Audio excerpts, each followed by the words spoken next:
The best ugly sweaters are cookie sweaters, cute and delicious. Hi, I'm Leslie with Leslie's Cookies and Treats, and if you love decorating sugar cookies or you want to learn how, you're in the right place. Let's decorate together. So today I've got an ugly Christmas cardigan sweater for you that everybody will want. I used a sweater cookie cutter to make this design, and all of the supplies are listed in the description, and you can get the cookie cutter STL file on my shop and 3D print it. I'm just going to start by sketching out a little bit of a design of where I want the cardigan details to go, and then we'll get to piping. I'm using a 15-second detail consistency to outline this sweater, and so I'm just going to go ahead and touch down, lift up my piping bag, and watch my line of icing where it's falling as I carefully go around, setting down the line of icing at each corner, and then lifting back up and continuing on.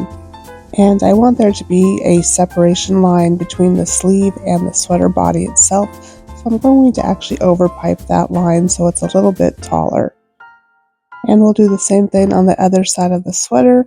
Just touch down, lift up your piping bag, watch your line of icing where it's falling, and notch your piping bag as you go around and outline this side, doing a double line where it separates in between the sleeve and the sweater, and also again in the middle of the sweater. And then I'm going to let that outline dry for a little bit while I grab my green icing and start piping in the turtleneck. My green icing is about a 15-second consistency as well, and I'm just going to pipe it in and then use my scribe to settle the icing down and get it out to the points. I set the cookie aside to dry for about 10 minutes. Now I'm going to come back in and pipe in the red icing. I'm going to be very careful at these lines separating the sleeve from the body of the sweater, not to get too close to the line because I don't want to go over the top of it, and instead I'll use my scribe to gently push that icing up against that line. And once my icing is smooth, I'm going to set this cookie aside to dry for about 15 minutes or until the icing crusts over. And once that side has set up, I'll come back in and do the exact same thing to the other side. Once again, being careful not to pipe over the line that separates the sleeve from the body of the sweater. Next, I'll grab my green icing and move back up to the top of the sweater and outline and flood in that turtleneck. And because I'm using a 15-second consistency icing, I can go all the way to the edge without worrying that my royal icing will overflow. And I'll use my scribe to settle that icing down and then set this cookie aside to dry again until it crusts over. And now it's time to start adding the details. I'm going to grab my green icing and just make a little square here for the pocket. I'm going to do this on both sides of the cardigan. And the hardest part about this is making both squares about the same size. At least it is for me. So I'll flood those in. I'll use my scribe to settle it down. So I'll let those dry a little bit while I move on down to the cuffs of the sweater and the bottom of the sweater. And just add some white icing here. I'm going to go back in and give it a little fur-like texture, so no need to do too much to settle this icing down.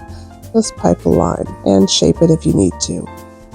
And I piped a little bit too much white icing and it's starting to overflow, so I'm just going to scrape that away with my scribe and reshape my icing until it's a little bit smoother. And I want to give a little bit of fur along the collar of the sweater too. So grabbing that same white icing, I'm just going to make a little zigzag line here. My icing consistency is about a 12-second consistency, so it's not going to hold the shape of that zigzag, but that's how I piped it. Wishful thinking, I guess. But since I'm going to come back in and add some texture, it really doesn't matter. So my pockets have had a chance to dry a little bit, so I'm just going to come back in and add some snow to the top of those pockets. And I'm going to apply the fur-like texture there too, so you don't need to smooth it out.